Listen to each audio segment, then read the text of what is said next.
Good morning, good afternoon, good evening, and welcome to our Brexit session that will take place in a few minutes. Thank you for joining us. I am Bruno Constance, Marketing and Innovation Director at GEFCO, and I have the pleasure to animate this webinar with Olivier Touard. Olivier Touard, who is our Director of Customs and Fiscal Representation at GEFCO, who is also president of the Brexit Working Group at TLF, which is a French union that relates to transportation and to hauliers, and who is also part of the working group of intermediary task force on the British side. So I will be helping you with Olivier to understand what is at stake with Brexit. Meanwhile, and before we kick off, I will remind you some rules in order for us to have the best possible listening and the best possible connection. So please, if you can use a computer and a headset, that will be even more comfortable. If you can choose recent versions of Mozilla Firefox or Google Chrome, that will be the best. And if you can connect to the internet with an Ethernet cable instead of using a Wi-Fi, it will be even better. Please close all open applications if necessary. I remind you that during this webinar, you will be able to address your questions through our platform.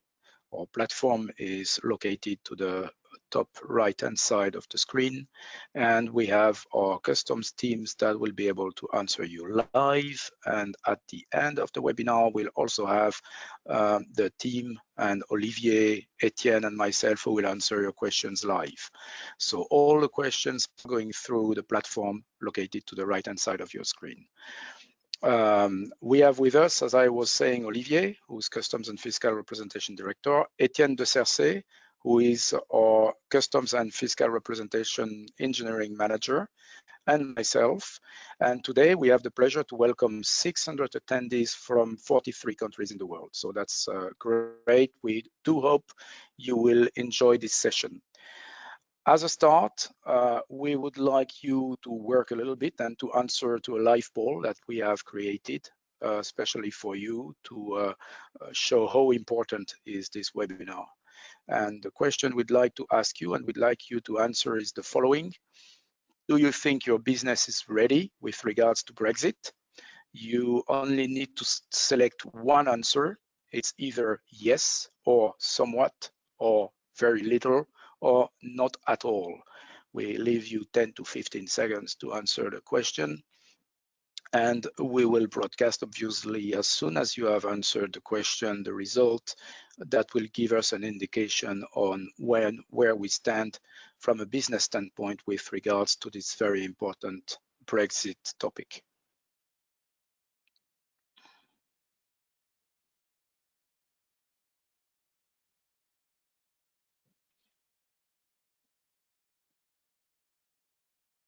A few seconds still, and we will broadcast the results, and we will discover together what is the answer and the mood of the attendance today with regards to Brexit.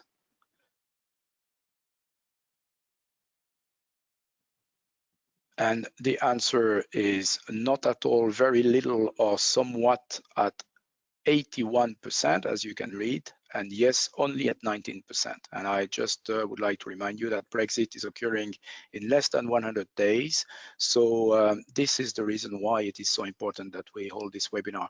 If we move to the next slide, we have conducted the same poll to our LinkedIn group and people who are connected at GEFCO, and 41% of the audience was saying that they were somewhat little or not at all ready for Brexit, which means that this topic is worrying most of us and important. So what is the agenda will be to understand what's at stake first. Then we'll move to the free trade agreements and trade, and Olivier will give us all the necessary thoughts and facts to understand where we stand. Then we will move along to new operational processes that are necessary to have a Brexit without hurdle as much as possible, because you will see that many things are changing from a customs standpoint and also from a legal standpoint. Then we will move on to the recommendations that we would like to share with you, and it's a kind of first step to show you where we stand and what we believe at GEFCO with regards to Brexit. Then we will conclude with how we handle Brexit at GEFCO before the questions and answers that have not been answered live and that we will answer face to face, and so that you can ask on the chat, which is on the right of your screen. So you can address your questions all along the presentation. And if we move to the next slide, I will hand over in a minute to Olivier to let us know what is at stake.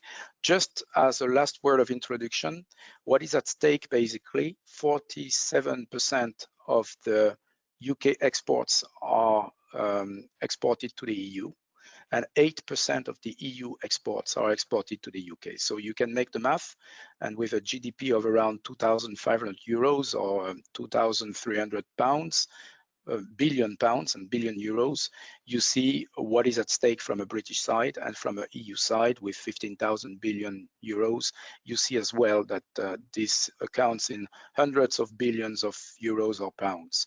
Olivier, the floor is yours. Hello, thank you, Bruno. Good afternoon to all of you. So thank you for joining our webinar. I will go through different parts, as Bruno said, and first, the key milestones. So just remember, the Brexit referendum was in 2016, and then we had different steps. The important one was the withdrawal agreement ratification in January this year, which means that it started, then we started with a transition period up to the end of the year. The UK becomes a third country, so the UK is already a third country. Brexit is done already, even if we are still using the term, the word of Brexit. The Brexit is done already. It started, in fact, the 31st of January. Then the end of transition period will be end of the year, and what we know, well, we are sure that we know we have a border. We will have a border, a customs border, 1st of January 2021. During this period, now we have an FTA negotiation. We already had 8 rounds. The 9th one will start tomorrow or in 2 days. And for sure, we don't know today if we will have an FTA or not, but I will come back to that later on. It's only a 30 to 45 minute webinar, which means I can't go through all details about all subjects. And if your subject is not explained during the webinar, for sure you will have the chat and the questions. So what is at stake? When we speak about a border, it means a payment of customs duties. Could be, anyway, it will have to be checked.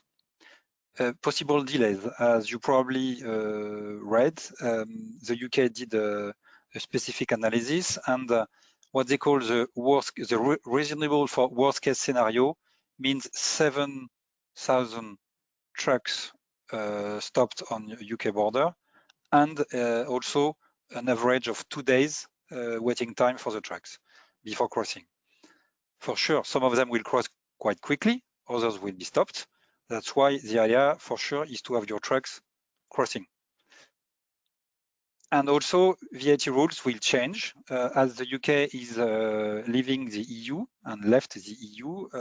After the end of transition period, VAT rules will start to be different.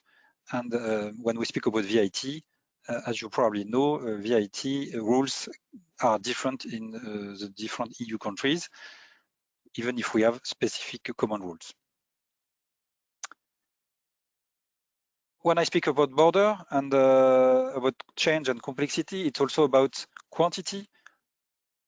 We believe we will have something like around 400 million customs declaration, so new ones, for EU-UK trade, which is a very, very huge quantity. And For sure, at the beginning, it will be a little less on UK side because they decided to have some simplifications, but we will go there too. But anyway, at the end, the idea is to have probably around 400 million custom declarations. You have a subject about compliance, and for sure, when you cross a border, you need some documents, you need some invoices, you need some delivery orders, some packing lists. You will need different things, and we will speak about it today. So you need to be ready and to understand what you need before. Also, you need to make sure your team will be ready, your IT systems will be ready, your processes will be ready. So yeah, it's all about change management. Speaking back about border, EU-UK trade means 10,000 trucks per day. So today we will focus about trucks because it is the biggest part, but for sure you can go from EU to the UK using an airplane.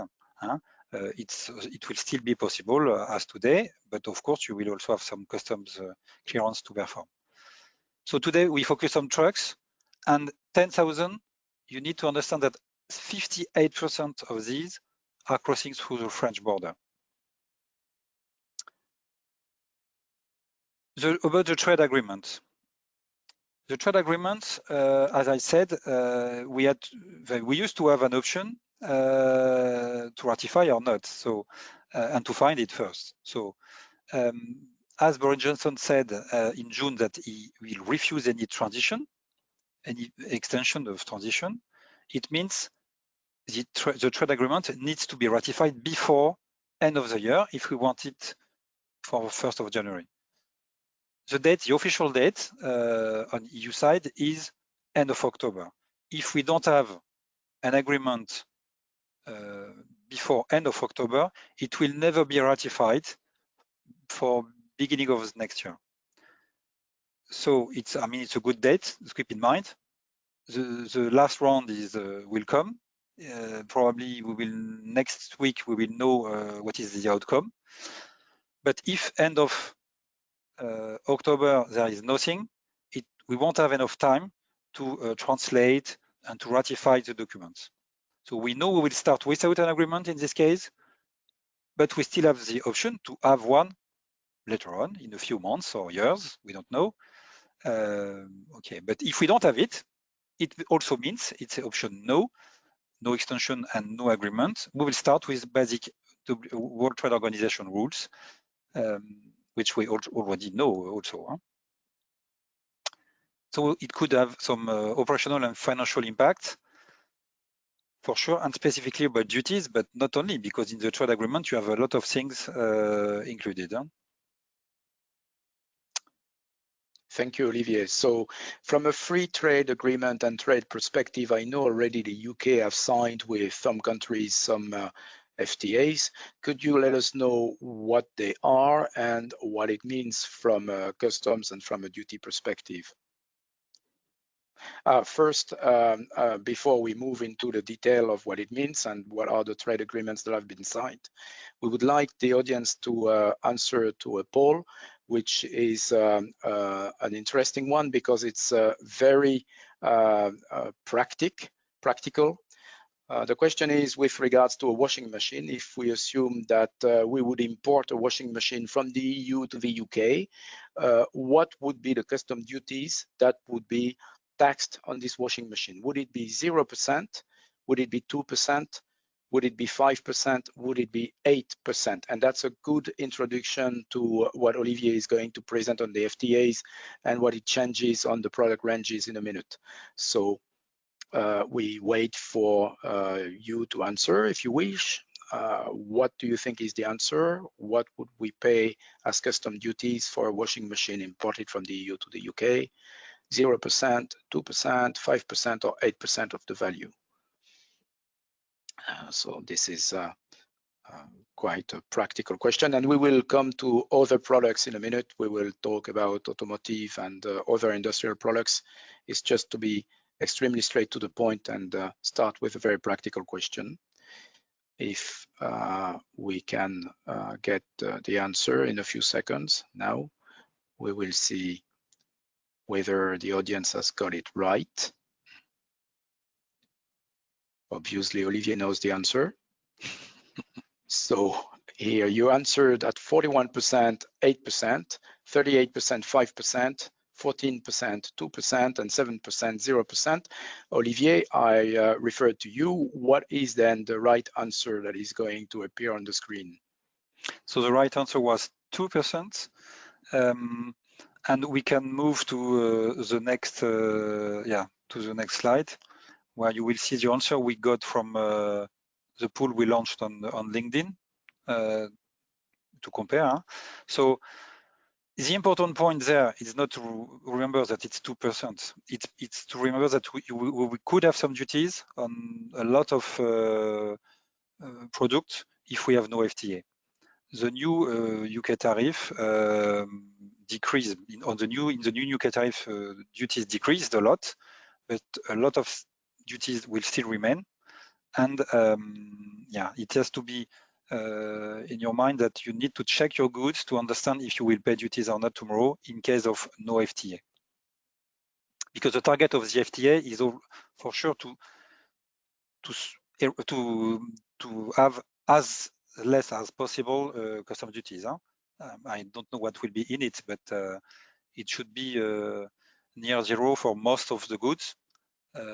We could still have some, but we will see what is in the free trade agreement.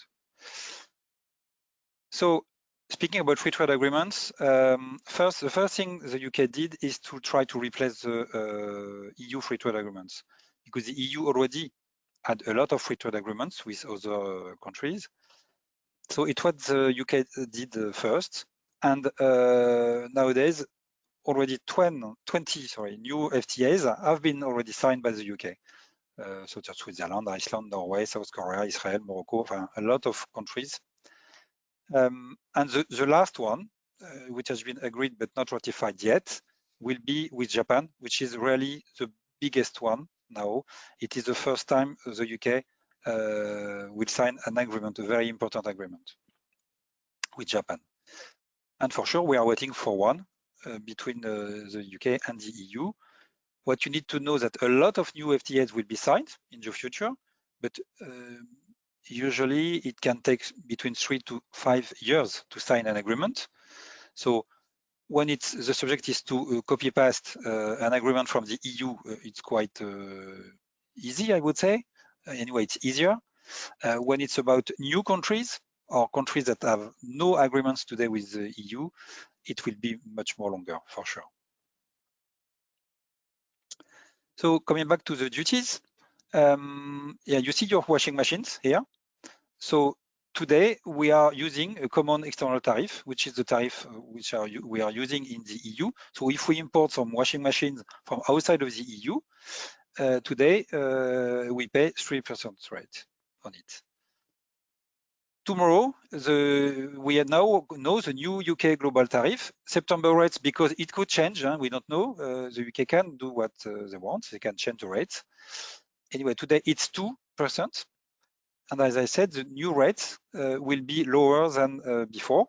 It is the same for automotive parts. Except for, I took the example of motor cars because the UK may decide, as they did for the cars, to protect their own production and for sure to keep some duties on some important productions, like for the automotive industry. So reducing the parts, and also you can have also some specific agreements and to reduce again the value. But for you need to remember that the part will be the duty will be lower than today, but it could remain. So it has to be checked. And be careful up to the end of the year because we will have some new publications about it. Customs origin does not mean provenance. It's very, very important. For customs, we have 3 important points.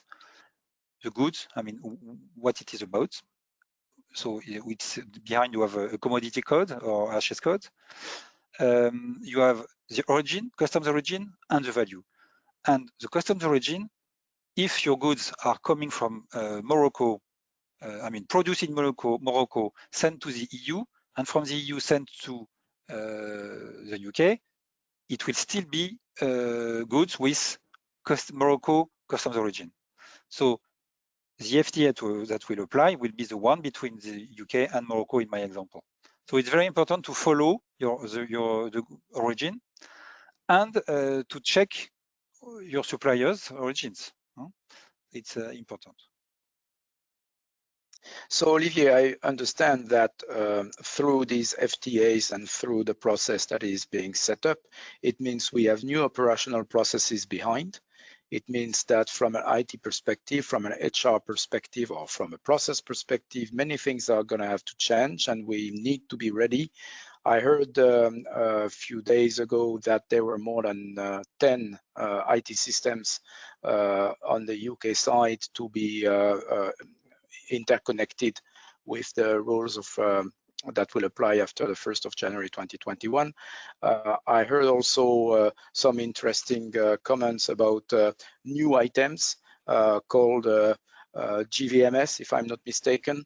Could you let us know a little more about these new processes and how it's going to impact our business tomorrow? Yeah, for sure, Bruno. So the important thing today is that the UK published its new border operating model in July the 13th.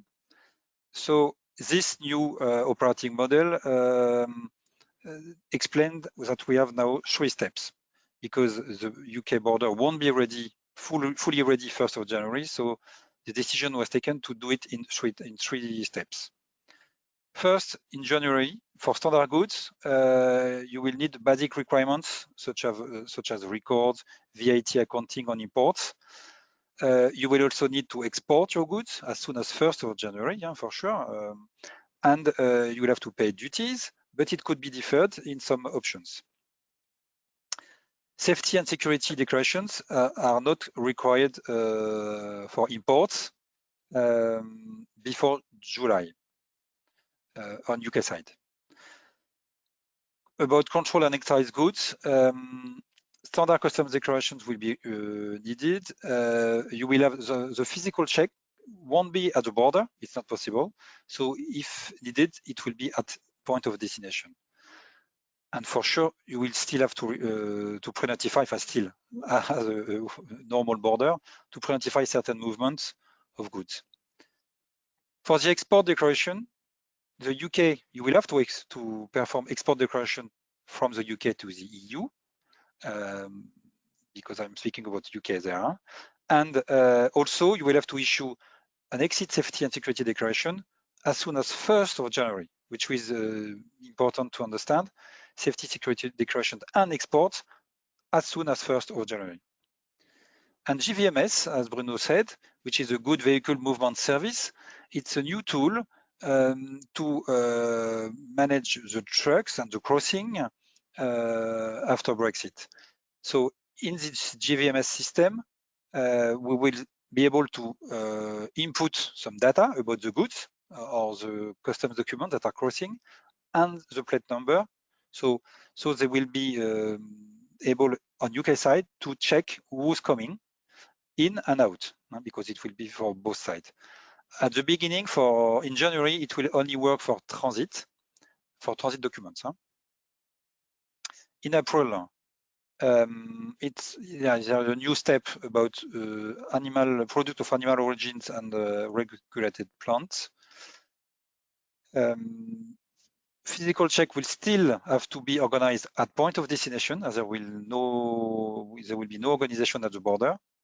And the big change will be in July, because all the goods will need to be customs cleared as soon as you enter in the UK, and we'll have to pay relevant tariff. So the simplification should stop. And then also full safety and security declaration will have to be performed on both sides, import and export in the UK. For SPS goods, then you will have to present them to border control posts. So it will be a new location, not really at the border, but inland, to check the goods. And GVMS will be in place for all exports, imports, and transit movements. So 1st of July. Then if I go, I will take two examples from export from the EU and import in the UK to explain the flow. So when you have some goods in the UK, in the EU, sorry, you need an export declaration. I mean, you need an invoice, you need a packing list, and then you need someone, or you can do it, to perform an export declaration first. But also, because the preload import is mandatory on UK side, you also need a preload UK import declaration, or a transit, you could. And you have three main type of declarations for import in the UK. You have the CFSP with EIDR, which is Entry in Declarance Record. This is the easiest one, I would say. It's a simplification. And then it's like the TSP, if you remember the process we had beginning of the year, Traditional Simplified Procedure. It is the same process behind, nearly the same, I would say, nearly the same, because you will cross with an EORI number, and the importer will have to keep a record with what just crossed. But also the EORI number will have to be added in the GVMS. So the HMRC, the Customs Administration, will be able to check that this company with this EORI imported some goods this day with this truck. So they will have the details about who came in, and they will be able to check, to cross-check what you did after. The specific point is that you will have 6 months to perform the full customs declaration for imports, and also 6 months to pay duties. It will be an important point to check if the importer is using it or using something else. It will be a rolling 6 months, so from January, it will be from January up to 6 months, up to end of June. And then if you import in June, you still have 6 months to perform the declaration. And in July, it will stop. It should stop anyway. We will have some news probably, but it should stop. The SFD frontier declaration, the simplified frontier declaration, which is the standard CFSP authorization today that we are already using today. Then you have to perform a simplified frontier declaration each time you cross. You are not using your EORI number, you are using a customs declaration, a simplified customs declaration. And you also have the last one, which is the full frontier declaration. Then you have to perform your customs declaration and pay duties before you cross, when you cross. Everything has to be prelodged in the GVMS to be able to issue a GMR, which is a new thing, the goods movement record. This is a number. It has to be given to the driver, and it will allow the driver to show that the goods have been declared. So the driver will need this GMR. And of course, you can also use, to cross the border, you can also use ATA or TIRCarnet, or also transit, as I said. And all of these, if you are using them, will have to be input in the GVMS. On the other side, this is just to explain, to show that as an example, on our website, I can't go into details today, so in our website, we did some videos and presentations about the different processes, where we explain what the shipper will have to do, what the importer will have to do. So we explain the process, communication process. Your final process could be a little different, but it's an idea to share with you what you need. As you see, you have many communication arrows there, and it's important to understand the different steps. So this is why the different solutions are in details in the website. Thank you, Olivier. And if we move to the other side now, if we are British and we want to export to the EU, what is the process? So from the UK to the EU, again, you need an export declaration, which means also an invoice, a packing list, and an export declaration performed by someone in the UK. And then you have two options. You can open a transit up to final destination in the EU. It is an option. But if you don't open a transit, or if you can't do it, you will need to open it in Europe or to perform your clearance in the country of crossing. So it can be Belgium, Netherlands, France, Spain, Germany. So where you arrive. So where in the country where you arrive, so you can have an import declaration or a transit, but be careful because in France, due to the quantity of trucks crossing every day, the idea is not to stop. So the transit should be a British transit, or if not, you should have another option, and I will go through in a few seconds. The idea is not to stop. We shouldn't stop in Calais and Dunkirk except for controls, specific controls. And the good point today is that for document check for SPS goods, for example, the French customs confirmed that we will have a link between SPS check and customs. And in case of document check, you could go through without any stop. This is a good, if there is no control, of course, which is a good news. And that's why the French customs decided to have innovation. So I just have one slide today because it's not new. It has already been published a few months ago. We have two customs innovations, which is a preload transit. I said sometimes you cannot, the British company cannot issue the transit, so then we can issue a French preload transit. You will have then a barcode with a MRN number, movement reference number. We will send it on UK side, and it will allow the driver to cross with a French document. You can also have a preload import declaration. Then if you use a preload import declaration, you give it to the driver. It will be allowed to load in the ferry or in the train.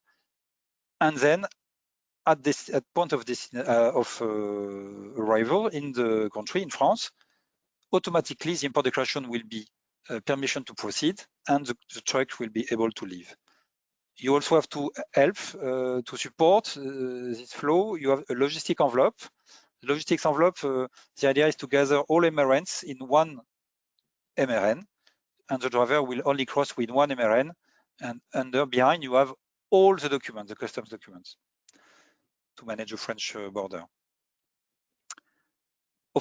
If everything is done correctly, if everything is okay, you will have free to move, a green light. If not, you will be under control. And as I said, the good news is that on free to move, you should have a lot of even SPS goods if it's about documents check. Okay, thank you, Olivier. And so as a first comment from a GEFCO standpoint, we have several recommendations to provide already, especially with regards to the way we declare the goods and how we can handle the different best practices. We have selected out of these 10 best practices that are detailed on the website, 3 of them that are very important and that we'll go through now. I think some relate to the VAT and others relate to the tariff codes and origin. Olivier, if you can tell us more about this. Yes, exactly. So on our website, you have all 10, but I will today go through 3 of them. So your tariff codes and origins, as I said before, it's very important because you need the tariff code, the origins, and the value. It is what you need to perform clearance. So if you know your tariff code, you will be able to cross-check what will be the duties if there is no FTA, and even if there is an FTA, you will be able to check if there is any duties, because it can happen. And the origin of goods, you need to check the origin of goods you purchase, but also what you are producing, because if you are producing some goods, as I said, some industrial goods with other products coming from other countries, your goods may not have EU origin. It will depend. So you have to check the origin of your goods. And I will go and I will speak about VAT and about communication. So VAT, we have some VAT regulation in the EU, but as you may know, each country after has its own rules. So you have a VAT. If you have a VAT, if you are British, if you are a European country, if you are another country like Morocco, Tunisia, from Switzerland, anywhere in the world, you can ask for a VAT number, a French VAT number or a German VAT number. In this example, I will use the French case. As I said, it will be different in the different countries. In France, it will work like that. If you have a VAT number in France, it will allow you to import goods in France using 42 regimes, which means it's a regime where you import, you pay duties, and then you have an immediate delivery to somewhere in the EU. So it's intra-community deliveries. This is VAT exempted. So you will import without any VAT. If you want to import and to store, or anyway, if you can use it even if you don't store, you can also use VAT postponed accounting. In France, it's an option today. It will be mandatory in a few months, but today it's an option. So the good news is, in this case, you don't pay VAT when you import.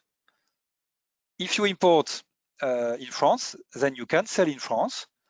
In this case, local sales, because you are a company non-established in France. You can be British, German, as I said, or from Morocco, from where you want. When you sell in France from France, you will be VAT excluded because you are not allowed, which is the good news, to add VAT in your invoice. On the other side,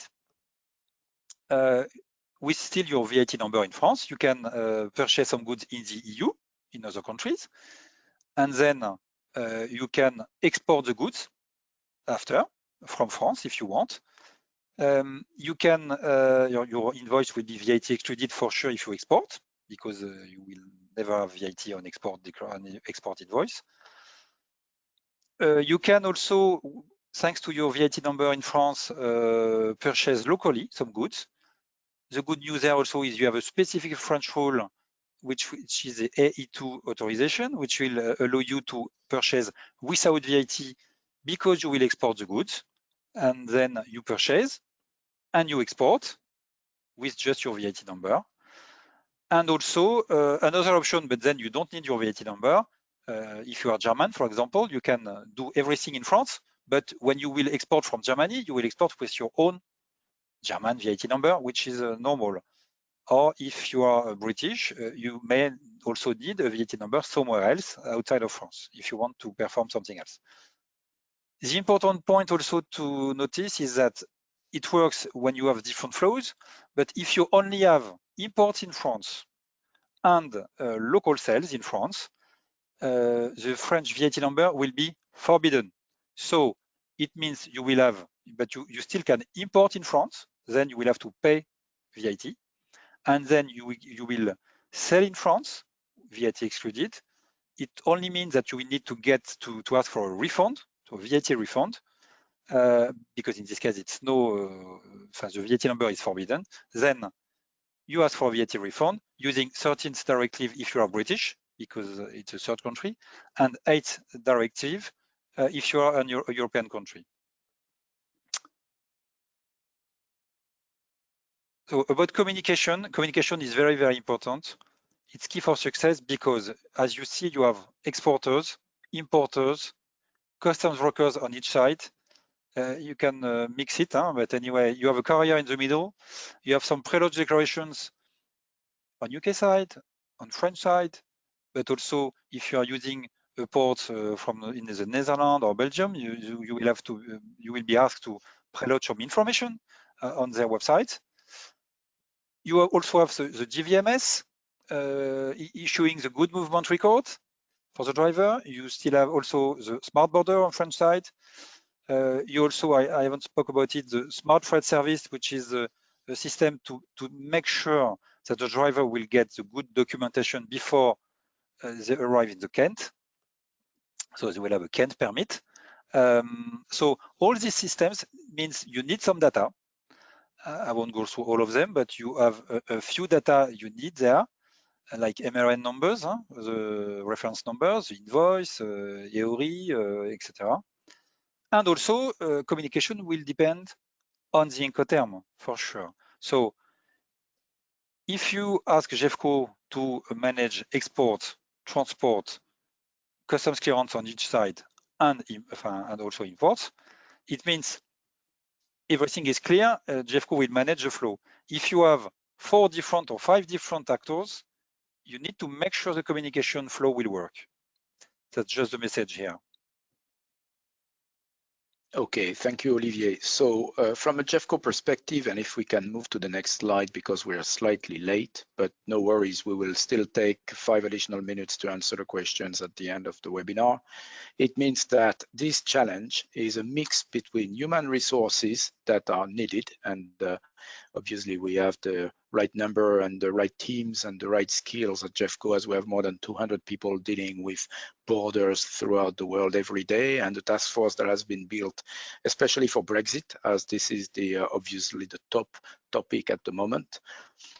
We also need to know the IT systems and to own IT systems that are obviously going to help a hurdle-free Brexit transition. And last, the processes are very important because, as you've seen, they've changed, and it's very important to know them very well before we get into the Brexit questions. So, Olivier, in terms of task force, can you tell us more about what we've set up at GEFCO and how we can help secure the Brexit processes? Yeah, for sure. I will go through quickly. So we have legal watch for sure, engineering, and we have an engineering team to analyze your flows and to support, to organize. We can also work on VAT numbers. So we as a fiscal representative, we can get VAT numbers for you. We can manage them. We can explain the rules, and it will depend on countries, as I said. And also we can perform import, export declaration, transit, bonded warehousing, for sure, and transport. It's also a classical organization. Thank you, Olivier. So obviously, we didn't go through all the details in this webinar. So you have all the details in our Brexit webpage. So you can refer to the web and go to the web to see much more details. We also have email address. If you wish to address your concerns or questions, you can do through at brexit@gefco.net, and you'll have specialists on the other side of the net to answer. And now we are going to take the questions that haven't been answered so far by Etienne. Etienne, if you hear me, the floor is yours to ask questions to Olivier and or myself if there are. Yes, hello Olivier, hello Bruno, I hear you very well. First of all, I wanted to thank you for the quality of your exchanges and your presentation and all the details you presented to the participants in this webinar. So indeed, I tried to answer to all the questions we had, and I've noted some of them to present to you right now. So one of the first questions, Olivier, that is very recurrent is about Northern Ireland. What will happen with Northern Ireland starting from 1st of January? And also, how will it work for transits for goods coming from EU and going to Ireland? Okay, so yeah, when we speak about Ireland, we have Republic of Ireland and Northern Ireland. If we speak about Republic of Ireland, goods coming from Ireland and through the land bridge to the EU or EU through the land bridge to Republic of Ireland, we'll use then we will use T2 documents, so transit documents, because there is no clearance to perform. So it will be transit documents, and for SPS goods also coming from Ireland to France. In France, customs already confirmed that there will be no check, and the idea is to have an automatic check about documents, because you will need to add documents about SPS goods, but they will be checked and you should have a green light. Speaking about Northern Ireland, it is really specific, and we hope that the withdrawal agreement won't be changed. Anyway, the specific point is that we will have some clearance to perform between England and Northern Ireland, moving goods to Northern Ireland. And the idea is also that we shouldn't have a border between Republic of Ireland and Northern Ireland. but if we don't have a border, we will have a system. So they are working on a system like GVMS. It is another system in Ireland to manage a border between both islands. This system is ongoing, and they are developing it right now, and it should be confirmed soon. Okay, thank you, Olivier, for this precision. So you also answered to a second question, which is a good thing. The next one is, can you import controlled or excise goods under CFSP procedure? Alors, no, you won't be able to use the CFSP EIDR procedure for control or excise goods. You need the standard custom clearance. Okay. Okay, thank you very much. So the next question I have here on the list is about the CE markage on the manufactured products in UK further to Brexit. So Yes. the labeling. Yeah, the labeling. So the labeling will change for sure, and the UK published a new UK labeling, which will be UKCA. This new label will have to be added now.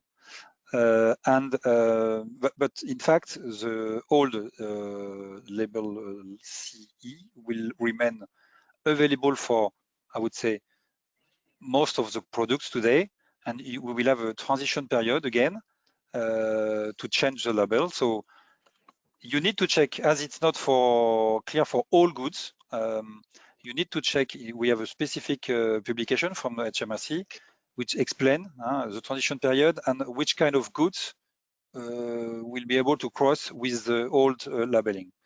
And for some of them, exceptions, the labeling will have to be changed before. Okay, thank you, Olivier. The next question is about a company that is based in Switzerland for products sold in UK. As you said, the FTA was signed with Switzerland. Does this mean that you will have no impacts with Brexit once it is ended? In fact, you could have no impact. Because if you already have the flow between Switzerland and the UK, I guess today you have a transit from Switzerland to the UK because the UK will enter in the Common Transit Convention. So tomorrow it will be the same due to the fact they will enter in the Common Transit Convention. So you will still import in the UK, and probably the duties to pay will be lower than before, which is good news, could be. But yes, there is no more impact, except if you want to stop an import in the EU. It depends what you are doing today, but if you go straight using transit up to the UK and import in the UK, there is no change in the process. Okay, thank you, Olivier. And I think we have time for one last question, one good question. Will the GVMS procedure only work for transported goods by road, or are they also working for air shipments? And will they have an extra cost? No, it will be for road. It will be used for road because it is the biggest part. It's a goods movement vehicle service, goods vehicle movement service, pardon. And for airplanes, in fact, when you cross and then you go in an airport and you perform your clearance, so you won't use the GVMS for airports. It will be, as I would say, as usual. But you still need to prepare all your documentation, and but you don't have the driver. This is the difference. You don't have the driver, so you don't need to give a GMR to the driver or things like that. Okay, thank you, Olivier. I think we're heading to the end of the questions. We'd like to thank you all very much for your attendance today. It was great having you. We hope this webinar has been a success from your side and you've learned things. We would like you to score or rate us before you leave, and you will have a little question after this slide to ask you what you thought about this webinar. It's very important for us to get feedback. It helps us improving. So please do so, as we will most certainly have other webinars on Brexit before Brexit happens and even during 2021. So from GEFCO and from my side, we would like to thank you very much, all of you. We hope this webinar was helpful, and we wish you good morning, good afternoon, and good evening to all. Thank you very much. Bye. Thank you very much. Thank you. Goodbye.